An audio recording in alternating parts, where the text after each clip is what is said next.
Hello student. तो आज हम लोग स्टार्ट कर रहे हैं module number 5 design for shear force. ठीक है, तो इसमें क्या पढ़ेंगे हम लोग?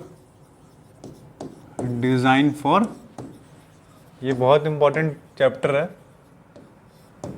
इसमें एक क्वेश्चन आता ही आता है शेयर फोर्स डिज़ाइन करने के लिए। ठीक है, ये कौन सा है? मॉड्यूल 5 का हमारा पहला लेक्चर है। ठीक है, इसमें थोड़ा थ्योरी देखेंगे, उसके बाद अगले में कुछ न्यूमेरिकल देखेंगे। ठीक है, तो शेयर फोर्स क्या होता है? जैसे मान लो आपका ये बीम है,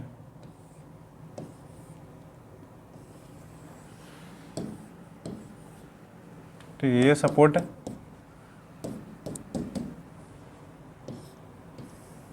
ये बीम है। ठीक है, ये आपका स्टील है टेंशन का, ये वाला स्टील है मान लो कंप्रेशन का। तो ये कौन सा स्टील है? ये वाला स्टील आपका टेंशन वाला है, ये वाला स्टील आपका कंप्रेशन वाला। ठीक, ये इस लेंथ को बोलते हैं हम लोग क्लियर स्पान, L0 है क्लियर स्पान। और ये सेंटर टू सेंटर है, इसको बोला L इफेक्टिव। ठीक है, L इफेक्टिव पता है कैसे निकाल सकते हैं? L इफेक्टिव निकाल सकते हो L0 plus width of support. तो ये मान लो ये विड्थ ऑफ सपोर्ट इसका W था, या L0 प्लस D, जो भी कम होगा वो ले लेंगे। तो शेयर फोर्स जब कैलकुलेट करेंगे तो ये कैसा निकलेगा? ये शेयर फोर्स अगर यहाँ पे यूडीएल लगा है, क्या लगा है? यूडीएल लगा है, तो ये नीचे नहीं जाने पा रहा है ये। ठीक है, ये WL/2 हो जाएगा प्लस का, और इधर माइनस का WL/2 हो जाएगा। अब IS कोड में क्या बोलता है? शेयर फोर्स क्रिटिकल सेक्शन कहाँ पे होता है? ये फेस ऑफ सपोर्ट है, ये हमारा फेस ऑफ सपोर्ट है। यहाँ से ये मान लो आपका सेक्शन का डेप्थ D है। ठीक है, क्रॉस सेक्शन है, इसका विड्थ B है, और ये इफेक्टिव डेप्थ D है। ठीक है, इफेक्टिव डेप्थ। तो फेस ऑफ द सपोर्ट से इफेक्टिव डेप्थ D तक ये वाले जोन को क्या बोलेंगे? Critical section for shear force. ठीक है, critical section for shear force. ये किसके लिए है? IS कोड ने बोला है कि अगर कंप्रेशन मेंबर है, ये मेंबर कौन सा है? कंप्रेशन मेंबर ही है। कंप्रेशन मेंबर है तो इसका फेस ऑफ सपोर्ट से D डिस्टेंस तक, D कौन सा है? डेप्थ ऑफ बीम है। ठीक है, इफेक्टिव डेप्थ ऑफ बीम तक जो डिस्टेंस आएगा, तो ये वाला सेक्शन आपका, मतलब ये वाला सेक्शन क्या होगा? क्रिटिकल होगा। यहाँ पे कितना WL/2 है, ये इसको क्या बोलेंगे? शेयर फोर्स V बोलेंगे। ठीक है, ये कम हो जाएगा, और तो ये वाला हमारा क्रिटिकल होता है। लेकिन देखा गया बुक में, कितने अधिकतर बुक में क्या करते हैं ये लोग? L0 कंसिडर करते हैं। जो हम V निकालते हैं, जो V निकालते ना शेयर फोर्स, तो ये WL/2, तो WL जो है क्लियर स्पान लेता है। क्लियर स्पान लिया, इसका मतलब क्या होगा? इसने शेयर फोर्स को कंसिडर यहाँ तक किया। कहाँ तक किया? शेयर फोर्स को कंसिडर यहाँ तक किया। ठीक है, तो आप कुछ भी कर सकते हो। वैसे लेना तो ये वाला है, लेकिन ये लेने से क्या होगा? अगर क्लियर स्पान लेते हो तो इससे लेने क्या होगा? मतलब आप सेफ साइड जा रहे हो, यहाँ पे ले रहे हो ना, यहाँ पे ले रहे हो, मतलब इससे ये वैल्यू ज़्यादा है। तो जब शेयर फोर्स की वैल्यू आप ज़्यादा कंसिडर कर रहे हो, तो जो डिज़ाइन है आपका सेफ साइड ही जाएगा। तो आप ये भी ले सकते हो, ये भी ले सकते हो, मतलब इफेक्टिव लेंथ भी ले सकते हो, क्लियर लेंथ भी ले सकते हो, और इससे तो कम होना नहीं चाहिए। ठीक है, तो जो एक्चुअल होना चाहिए वो आपका ये क्रिटिकल सेक्शन है, तो यहाँ से भी ले सकते हो। ठीक है, लिख देना कि यहाँ से ले सकते हो, और नहीं तो अज्यूम कर लेना कि हम ओवरऑल लेंथ ले रहे हैं या इफेक्टिव लेंथ ले रहे, दोनों सही है। ठीक है, क्योंकि ओवर साइड जा रहे हो, ओवर सेफ में। और अगर इकोनॉमिक सेक्शन डिज़ाइन करना है तो आप यहाँ भी ले सकते हो। ठीक है, और D डिस्टेंस तक। तो हम लोग स्टार्ट करते हैं इसका डिज़ाइनिंग कैसे करते हैं। ये तो थोड़ा बेसिक था, जो शेयर फोर्स है उसका बेसिक देखा। अब हम लोग देखते इसका डिज़ाइनिंग करना है, तो उसका देख लेते हैं कि कैसे करेंगे। तो देखो, ये है नॉमिनल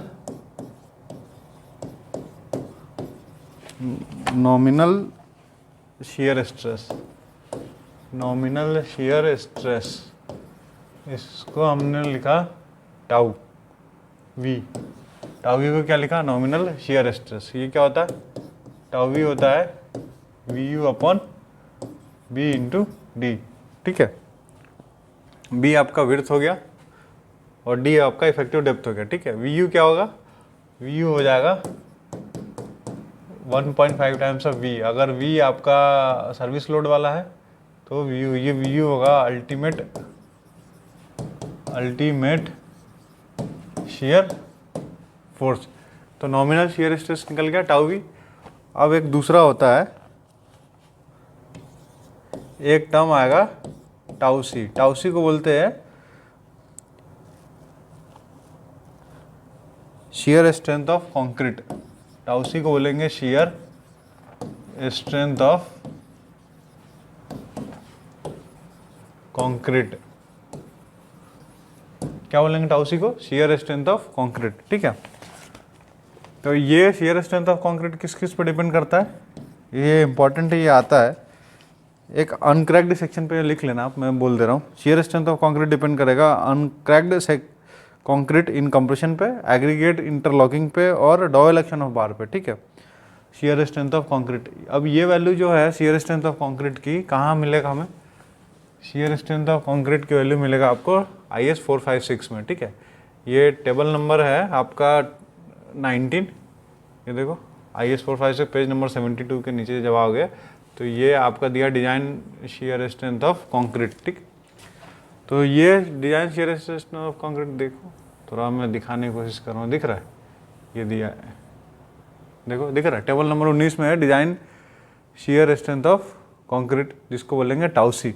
टाउ सी की वैल्यू दिया हुआ है, ये डिपेंड करता है ग्रेड ऑफ कंक्रीट पे। ये आपका दिया हुआ grade of concrete M15, M20, M25, M30, M35, M40 या इससे अबव, और इधर दिया है 100 AST/BD। ये देखो ये दिया है आपका,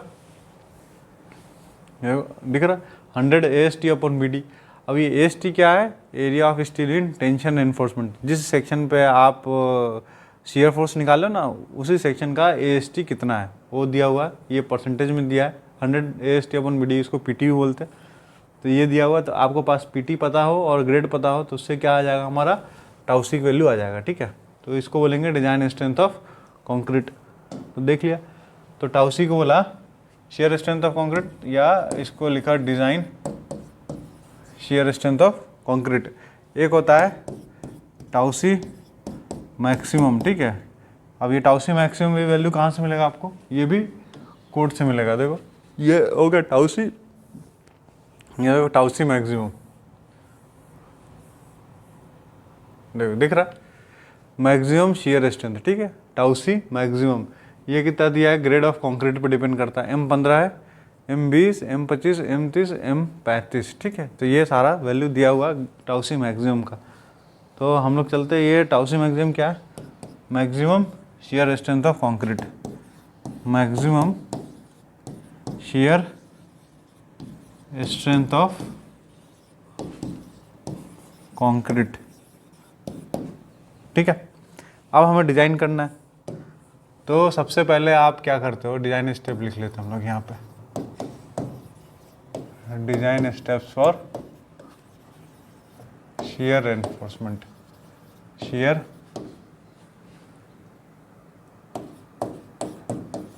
एनफोर्समेंट। ठीक है, पहला स्टेप है क्या कि हमें कैलकुलेट करेंगे क्या? VU। ठीक है, VU निकाला। दूसरा स्टेप क्या है? कैलकुलेट करेंगे nominal shear strength, shear stress ना, नॉमिनल शियर स्ट्रेस। ठीक है, नॉमिनल शियर स्ट्रेस कैसे आएगा? टाउ वी बोलेंगे VU अपॉन ये B विड्थ हो जाएगा और ये D आपका इफेक्टिव डेप्थ हो जाएगा। ठीक है, अब तीसरा है चेक करेंगे क्या, फाइंड करेंगे tau c and tau C maximum निकालेंगे। ठीक है, इसको फाइंड करेंगे कहाँ से? फ्रॉम टेबल से। कौन सा? IS 456 है। ठीक है, IS 456 से टाउ सी निकाला और टाउ सी मैक्सिमम निकाल लिया। ठीक, अब है कभी भी हमारे पास जो टाउ वी आया है, टाउ वी क्या है? Nominal shear reinforcement. ठीक, टाउ वी हमेशा लेस देन होना चाहिए किससे? Tau c less than equal to tau C maximum होना चाहिए, ये हमेशा होना चाहिए। अगर if tau we is greater than tau C maximum तो सेक्शन को रीडिज़ाइन करना पड़ेगा। रीडिज़ाइन कैसे होगा? उसका डेप्थ को बढ़ा दो आप तो वो सेफ हो जाएगा। अगर मान लो फेल हो जाता है, tau we is greater than tau C maximum हो जाएगा, तो देखो मतलब ये वैल्यू टाउ वी ग्रेटर हो रहा है टाउ सी से, ये ज़्यादा हो रहा है तो कम कैसे होगा? इसका डेप्थ बढ़ा दो। डेप्थ को अगर बढ़ा देंगे तो ये कम हो जाएगा, ये कम हो जाएगा तो ये इससे कम हो जाएगा, तो ऐसा हो जाएगा। ये है केस कि हमेशा टाउ वी टाउ सी से कम होना चाहिए, अगर ज़्यादा है तो डेप्थ को बढ़ाना पड़ेगा। ठीक है, वही लिखा है सेक्शन रीडिज़ाइन करना पड़ेगा। अब पहला केस आता है, इसमें केस नंबर 1 है। अभी देख लो, उतने अच्छे समझ में आए ना आए, क्वेश्चन करेंगे तो ज़्यादा अच्छे समझ में आ जाएगा। ठीक, टाउ वी निकाल लिया। अब मान लो ये आपके पास tau V less than tau C by 2 है, sorry tau we is greater than tau C by 2। Tau C कहाँ से आएगा? आपके पास कोड से आया था। ठीक है, कोड से आएगा। अब उसके लिए आपको पास ग्रेड पता होना चाहिए और पीटी पता होना चाहिए। क्वेश्चन करेंगे तो हम लोग समझ में आ जाएगा। अगर टाउ वी की वैल्यू टाउ सी से ज़्यादा है, नहीं पहले केस में क्या है, कम होगा ना, tau we is less than tau C by 2, तो क्या होगा? इसमें शियर फोर्स प्रोवाइड नहीं करेंगे, तो no shear reinforcement is provide. क्या करेंगे? No shear force shear reinforcement is provide.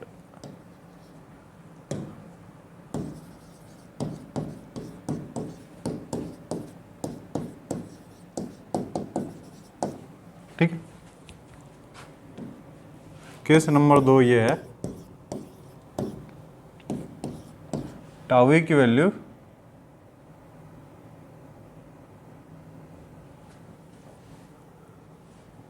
Greater than है टाउ सी बाय 2 और लेस देन है टाउ सी से। ठीक है, टाउ वी की वैल्यू देखो, टाउ वी की वैल्यू ग्रेटर देन है किससे? टाउ सी बाय 2 से, और लेस देन है टाउ सी से। ठीक है, तो क्या करेंगे? Nominal shear enforcement provide. क्या होगा इसमें? Nominal shear reinforcement is provide. अब कैसे करेंगे नॉमिनल शियर रेनफोर्समेंट प्रोवाइड? ये होता है A S V upon B into S V greater than equal to 0.87 F Y upon 0.4 times of B. Sorry, ये होता है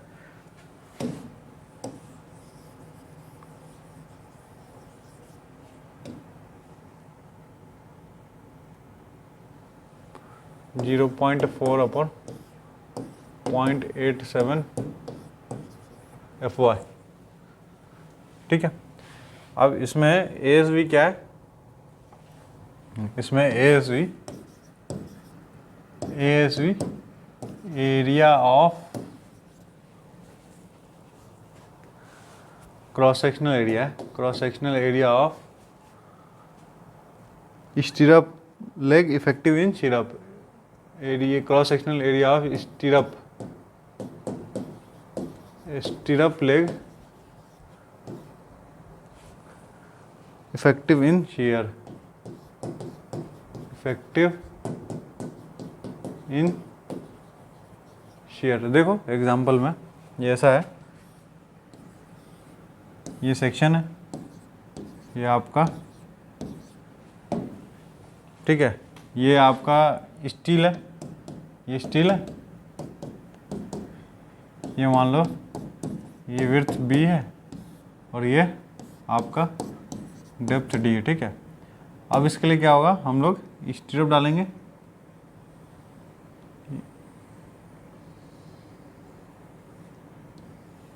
ठीक है, इसको क्या बोलेंगे? स्टीरअप, इसको बोलेंगे स्टीरअप। ठीक है, अभी एस भी कैलकुलेट करना है, तो ये आपका क्या लग रहा है, यहाँ पे शियर फोर्स लग रहा है, तो इसको रजिस्ट कौन करेगा, इसको रजिस्ट एक ये है और ये रजिस्ट करेगा। तो ये जब रजिस्ट कर रहा है तो इसका ASV कितना, ये मान लो इसका डायमीटर कितना है, इसका डायमीटर मान लो 8 mm फाई है, ठीक है। शियर स्टिरअप है, शियर स्टिरअप का डायमीटर कितना है, 8 mm फाई है, और ये लग रहा है ऊपर से शियर फोर्स लग रहा है, तो रजिस्ट कौन कर रहा है कि ये कर रहा है और ये एक सेक्शन कर रहा है। तो इसका ASV कितना हो जाएगा 2 इंटू, तो इसको बोलते हैं डबल लेग, कितना होगा 1 और 2, दो साइड में कर रहा है ना, तो डबल लेग बोलेंगे, 2 into area of cross section 5/4 into 8 का स्क्वायर, तो इसको डबल लेग बोलते हैं, ठीक है। ऐसे ही मान लो ये ऐसा हो, मान लीजिए 6 है, ठीक है। एक स्टिरअप आपका ये ऐसा जा रहा है, ठीक है, एक स्टिरअप ये है और दूसरा स्टिरअप मान लो आपके पास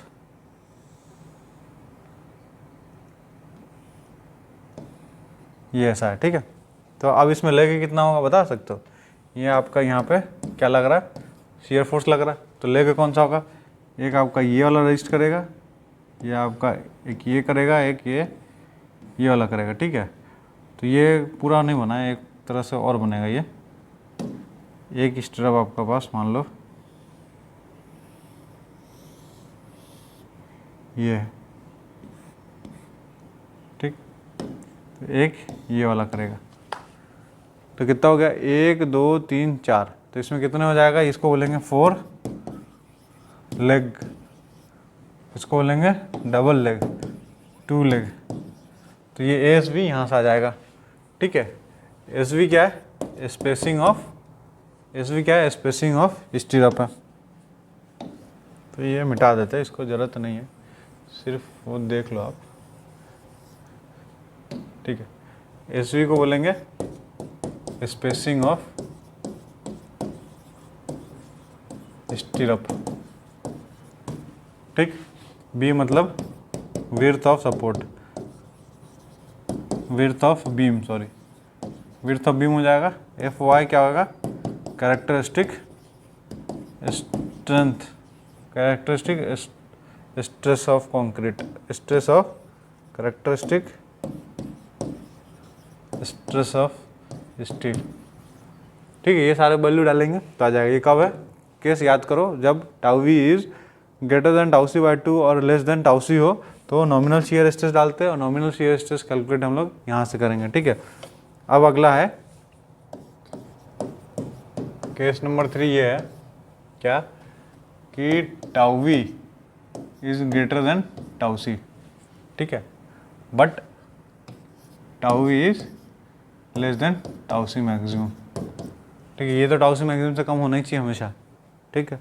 अगर tau V is greater than tau C है तो क्या करेंगे, VUS निकालेंगे, क्या निकालेंगे, VUS, VUS कितना होता है, VU minus tau C into BD, ठीक है। यहाँ से आपका क्या निकल जाएगा, VUS निकल जाएगा। अब VUS निकल जाएगा तो इसका स्पेसिंग निकाल लेंगे। अब स्पेसिंग कैसा हो जाएगा, 0.87 FY इंटू ASV,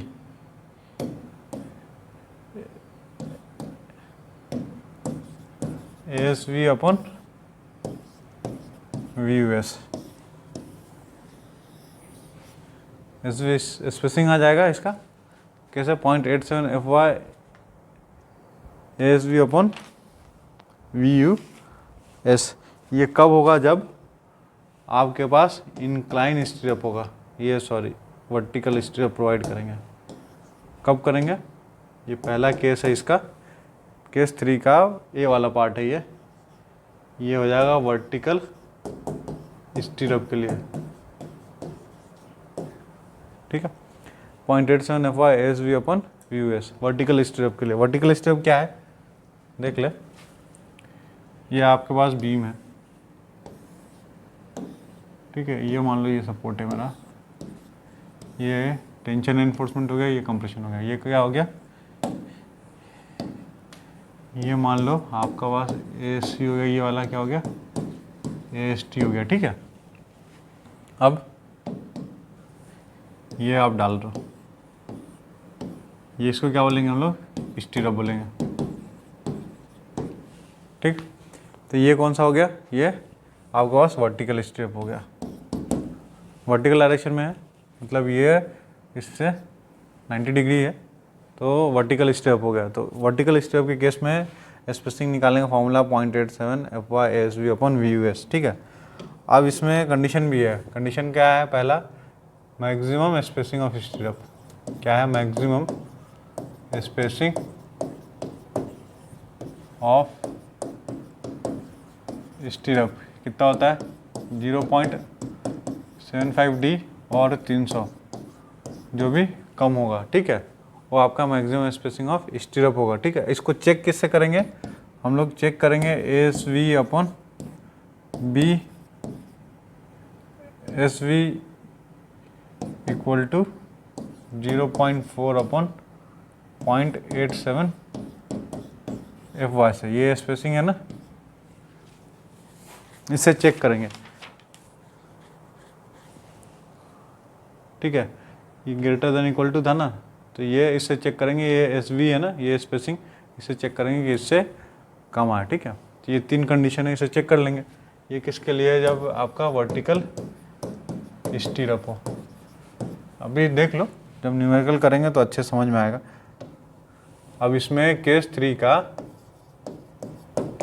का पार्ट भी है, कौन सा, इंक्लाइन अगर लगा है, इंक्लाइन स्टीरअप हो। इंक्लाइन स्टीरअप मतलब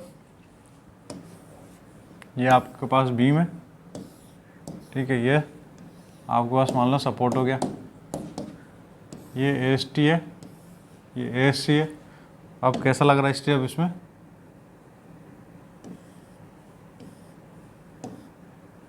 ठीक है, ये ऐसा, ये आपके पास क्या हो जाएगा, अल्फा हो जाएगा। अगर ये इस टाइप का इंक्लाइन में है तब कैसे होगा,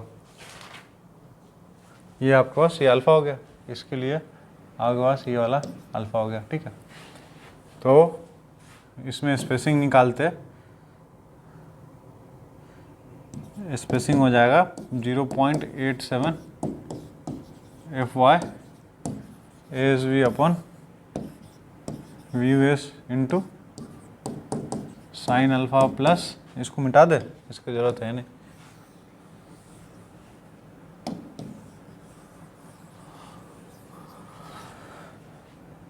साइन अल्फा प्लस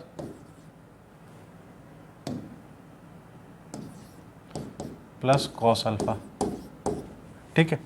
अब इसका मैक्सिमम स्पेसिंग कितना होता है, यहाँ पे लिख लेते हैं, मैक्सिमम स्पेसिंग D और 300 जो भी मिनिमम होगा, ठीक है, D और 300 जो भी मिनिमम होगा।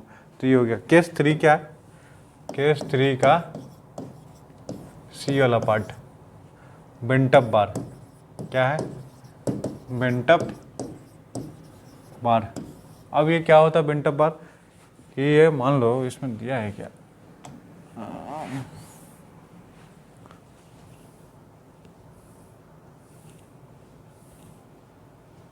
नहीं दिया है, देखो बेंटअप बार क्या है,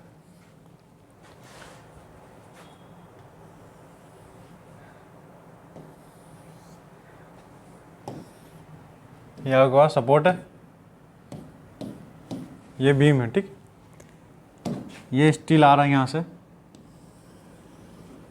और ये आ करके ये ऐसा बेंट हो जा रहा है, ठीक है। ये स्टील है, ये मेन स्टील है, ये स्टील है, ये स्टील यहाँ पे आ करके ये ऐसा बेंट हो रहा है, ठीक है। फिर ये यहाँ से आएगा, एक स्टील यहाँ से आ रहा है, ऐसे होकर के ये ऐसा बेंट हो जा रहा है। तो इसको क्या बोल लेंगे, इसको क्या बोलेंगे, बेंटअप बार।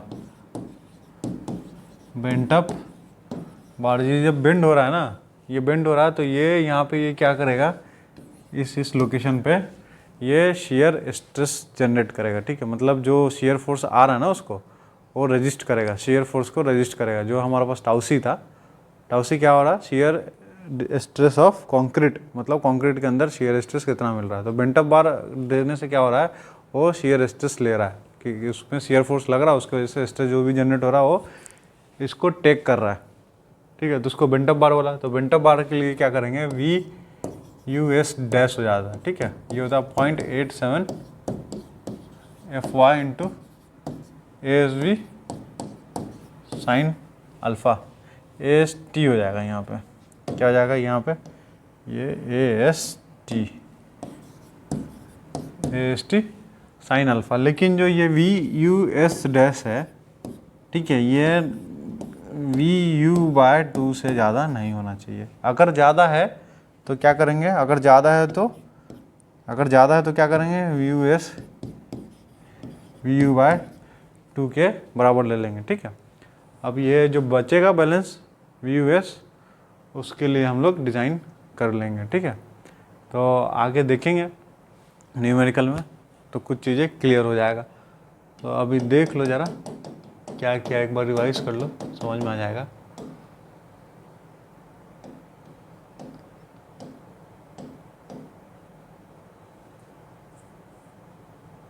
देखो ये होता है डिजाइन शियर फोर्स, कैसा, इसका क्रिटिकल सेक्शन कहाँ होता है, सपोर्ट के फेस ऑफ सपोर्ट से डी डिस्टेंस तक जाओगे तो जिस लोकेशन पे आप शियर फोर्स निकालोगे उस शियर फोर्स को क्या बोला, क्रिटिकल सेक्शन, ठीक है। लेकिन क्या करते हैं हम लोग, इफेक्टिव लेंथ से भी कैलकुलेट कर सकते हो और ओवरऑल क्लियर स्पान से भी कैलकुलेट कर सकते हो इसको।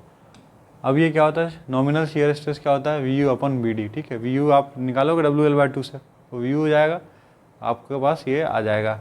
अब ये होता है टाउसी डिजाइन स्ट्रेस, ये कहाँ से मिलेगा आपको, टेबल से मिलेगा। टाउसी मैक्सिमम कहाँ से मिलेगा, टेबल से मिलेगा। तो अब हम चेक करते हैं इसमें केसेस है, कैलकुलेट क्या करेंगे, VU निकाल लेंगे। VU निकालने के बाद क्या आएगा, नॉमिनल शियर स्ट्रेस निकालेंगे VU/BD से। अब इसको टेबल से टाउसी और टाउसी मैक्सिमम निकाल लेंगे, ठीक है। टाउसी के लिए निकालने के लिए क्या चाहिए आपके पास, PT चाहिए और ग्रेड ऑफ कंक्रीट पता होना चाहिए।